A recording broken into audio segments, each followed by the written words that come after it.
Amazing grace, how sweet the sound that saved a wretch like me. I once was lost, but now I'm found. Was blind, but now I see. It's harder to speak than to just go ahead and sing it. I love this hymn because it doesn't matter how much age a congregant has. It doesn't matter how much dementia has possibly affected someone's brain. For some reason, every time I sit with someone, even my grandmother, whose dementia had gotten terrible, she could still sing along to that hymn. It was ingrained into her body. It was ingrained into her brain. She couldn't remember her children. She couldn't remember her grandchildren. But if you started singing Amazing Grace, you better believe she would sing along. It's a powerful, powerful song that has a lot to do with our text today. It has a lot to do with this parable of a shepherd losing a sheep and finding it, of a woman losing a coin and finding it.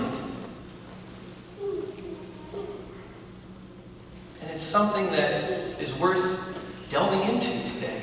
Delving into our thoughts as we think about who we are in this story. Are we the lost coin? Are we the lost sheep? Or are we the 99? Are we the 9 coins? Are we the Pharisees and the scribes rather than the sinners and the tax collectors?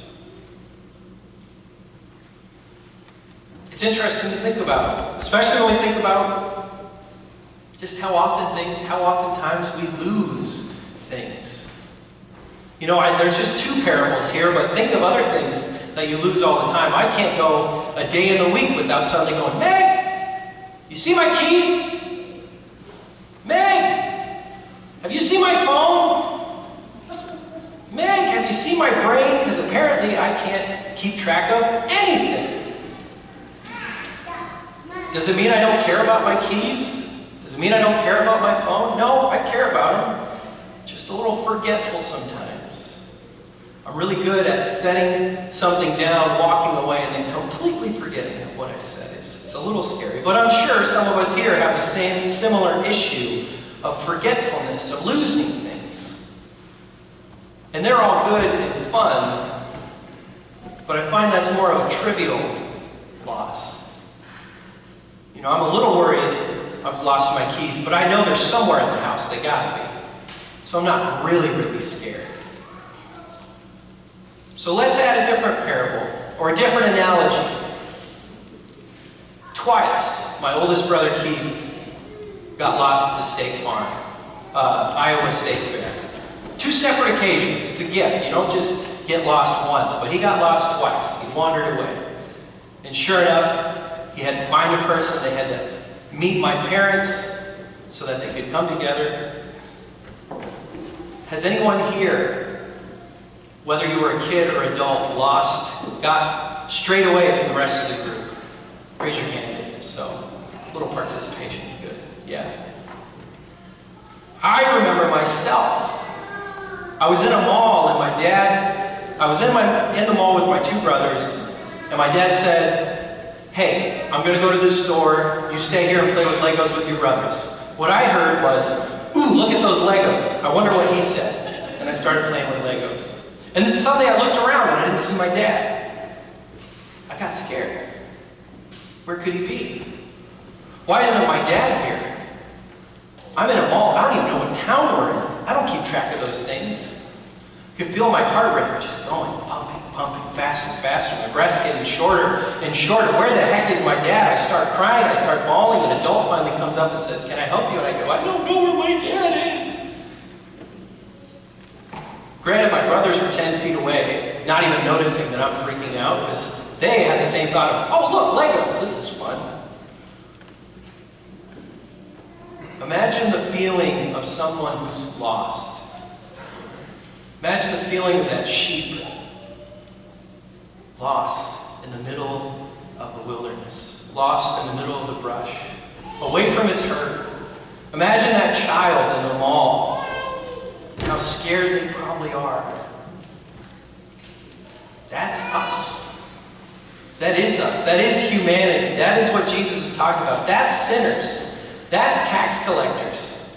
That's people that have wandered away from the way of God. And whether they know it or not, it's a scary, scary place. But if we think about this analogy, has anyone here ever lost a child at a mall or a larger place? Raise your hands. You're terrible parents. I'm kidding. You didn't lose them because you didn't love them. But think about that feeling. You know, a kid's scared and wondering where they need to be.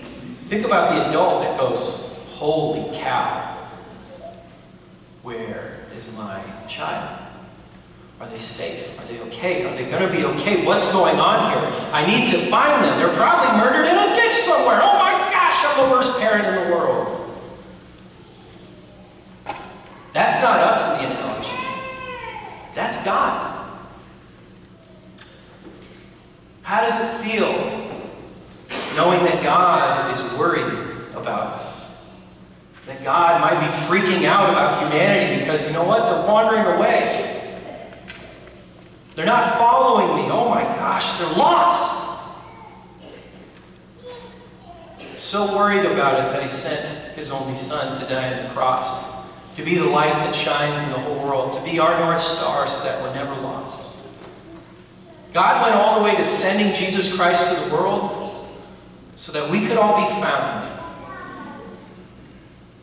So that we didn't have to be lost children, but so that we could be found. And imagine the relief that even though Jesus lost his life, when he was able to find it again 3 days later, and thus we find our lives in Christ those 3 days later too.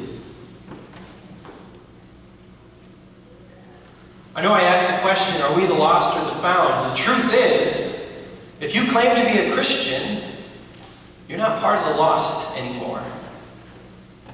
Christians are members of the found. It doesn't mean we don't wander away. It doesn't mean we don't lose step. But what it means is we have faith and hope that Jesus Christ has found me, claimed me as his own, as his brother, as his child, and has let me know that I'm going to be loved to the end of time. I'm going to live with God to the end of time. And so, if we know what it is to be found, I think what these analogies do for us is they call for us to share in that joy with our families, with our friends, with our neighbors, with our community, just like the shepherd and the woman did. We've been found. What about those people in our community or that we know who are lost? How can we show them that they are found too? I know I'm forgetful. I know I lose a lot of things, and eventually I find them. Heck, I don't have it on right now, but I lost my smartwatch charger for like 6 months, and then I finally found it. So maybe that's why you've been seeing me with the watch more often.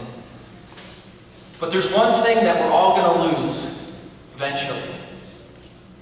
There is the day when we will lose our lives here on earth. When we'll lose our breath, our heartbeat. Our brain will stop functioning. That day is going to happen.